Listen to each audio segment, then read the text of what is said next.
श्री शिवाय नमस्तुभ्यम, हर हर महादेव, जय महाकाल। कैसे हैं आप सभी लोग? देखिए, आप सभी को पता है कि कल है गुरुवार का बहुत ही विशेष दिन, और इस गुरुवार के दिन आप सभी लोगों को मात्र जलाधारी को छूकर 3 बार अपनी मनोकामना बोलनी है। पूज्य गुरुजी ने कहा, जिस कामना से, जिस इच्छा से आप इस उपाय को करेंगे, आपकी वो कामना कुछ ही दिनों में निश्चित रूप से पूरी होगी।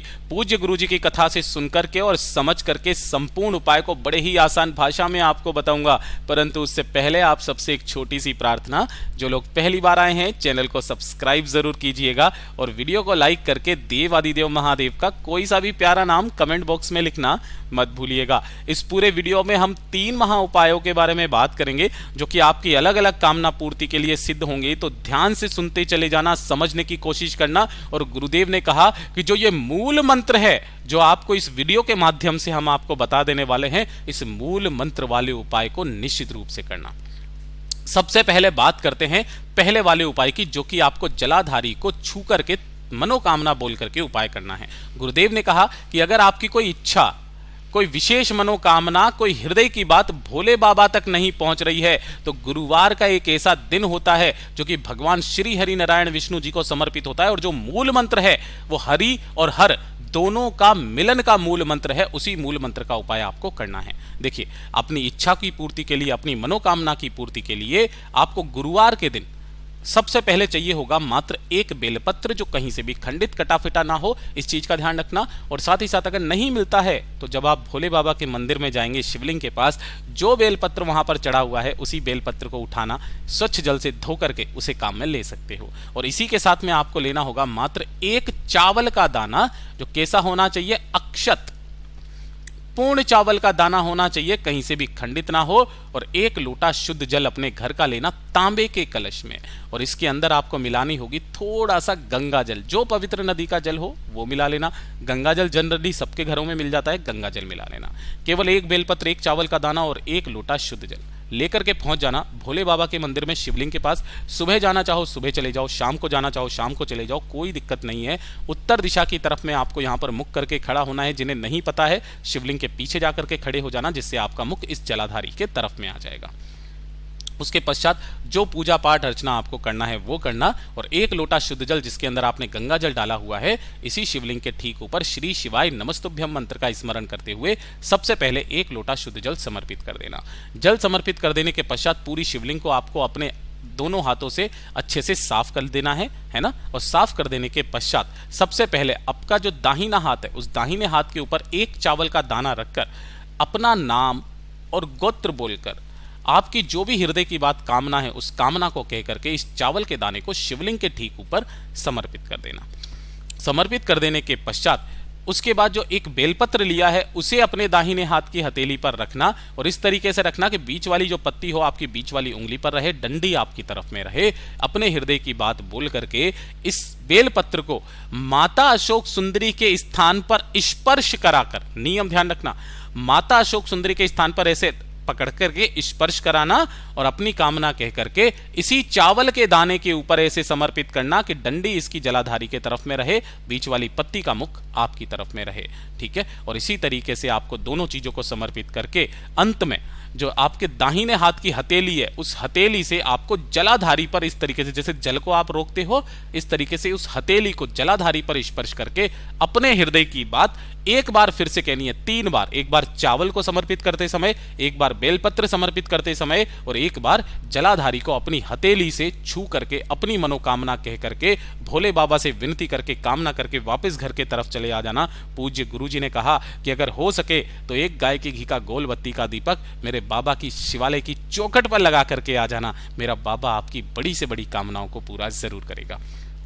पूज्य गुरुजी का बहुत अद्भुत और अचूक उपाय है, जरूर कीजिएगा। बात करते हैं दूसरे वाले उपाय की। और ये जो दूसरा वाला उपाय है, ये सिर्फ और सिर्फ गुरुवार के दिन किया जाता है और किसी भी दिन नहीं किया जाता है, जो कि भगवान श्री हरि नारायण विष्णु जी का दिन होता है। कि अगर आपके घर में धन नहीं आ रहा, पैसे की आवक सी रुक गई है, व्यापार या दुकान अच्छे से नहीं चल रहा है, कर्ज बढ़ता चला जा रहा है, कर्ज लेने की नौबत आ चुकी है, नौकरी नहीं लग रही है, पदोन्नति नहीं हो रही है, जिसकी वजह से आपके घर में पैसों को लेकर के, धन को लेकर के तंगी बनी हुई है ना। तो इस वाले काम को गुरुवार के दिन करना स्टार्ट कर दीजिए। जो गुरुवार का दिन पड़े, कोई तिथि नहीं देखनी है, केवल गुरुवार।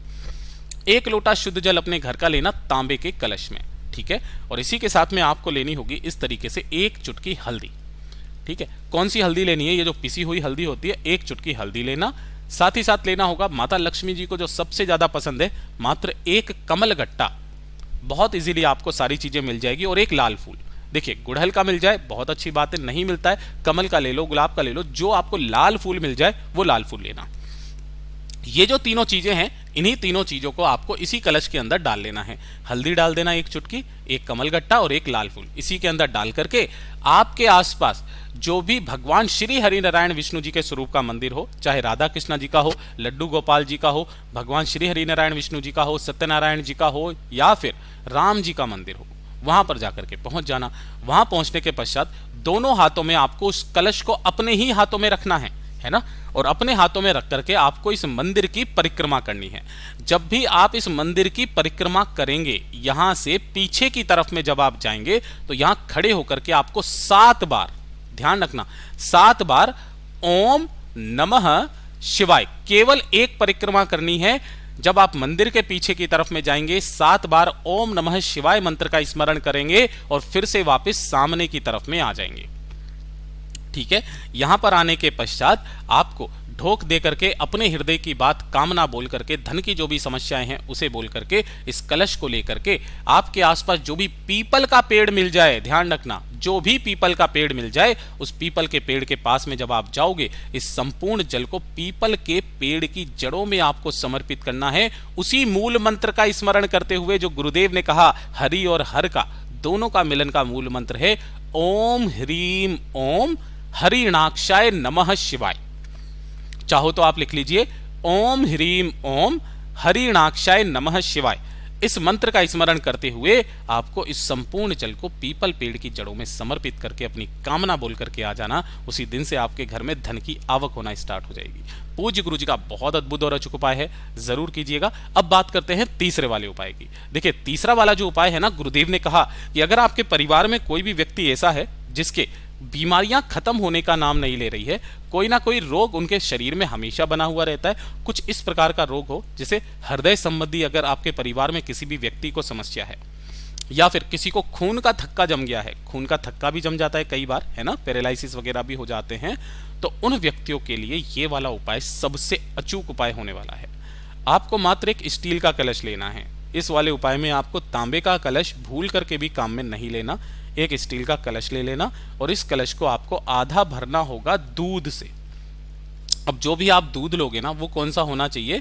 ये दूध होना चाहिए कच्चा दूध, जिसे एक भी बार गर्म नहीं किया गया होता है, और किसका? गाय माता का कच्चा दूध। और आधा जो भरोगे वो आधा भरोगे आप जल से, ठीक है, आधा दूध से आधा जल से।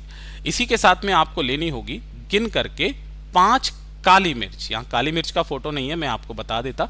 5 काली मिर्च लेना और उन 5 काली मिर्च को इसी वाले कलश के अंदर डाल देना। इसे लेकर के आपको 3 स्थानों पर जाना है। सबसे पहले आपको गुरुवार के दिन जाना है, कहां पर? किसी भी पीपल के पेड़ के पास में, और उसी लोटे में से थोड़ा सा जल आपको पीपल पेड़ की जड़ों में समर्पित करना है। किन के नाम से करोगे? पिपलेश्वर महादेव के नाम से, पिपलेश्वर महादेव के नाम से, ये कंपलसरी है। दूसरे नंबर पर आपको जाना होगा किसी भी बेलपत्र पेड़ के पास में, और यहां पर जब आप उसी वाले कलश में से थोड़ा सा दूध समर्पित करेंगे तो बिल्वेश्वर महादेव के नाम से, किनके नाम से? बिल्वेश्वर महादेव के नाम से समर्पित करना। और तीसरे नंबर पर देखिए, पहले नंबर पर पीपल के पेड़ के नीचे करना ही करना है, फिर बेलपत्र पेड़ के नीचे करना है, और तीसरे नंबर पर जो आप जल समर्पित करेंगे, अगर आपके आसपास में शमी का पौधा है तो वहां पर, अगर शमी का नहीं है तो किसी भी आंवले के पेड़ के नीचे। जब आप यहां पर उस जल को समर्पित करेंगे, तब आप संपूर्ण जल यहां पर समर्पित कर देना सोमेश्वर महादेव के नाम से, सोमेश्वर महादेव के नाम से। हफ्ते में केवल एक दिन या कोई गुरुवार के दिन इस वाले उपाय को करना स्टार्ट कर दीजिएगा। बड़े से बड़े रोग, बड़ी से बड़ी बीमारी आपके शरीर की हमेशा के लिए खत्म हो जाएगी। पूज्य गुरु जी के सभी उपाय बहुत ही ज्यादा खास और अद्भुत है, जरूर कीजिएगा। वीडियो पसंद आए तो लाइक जरूर करना, चैनल को सब्सक्राइब जरूर कीजिएगा।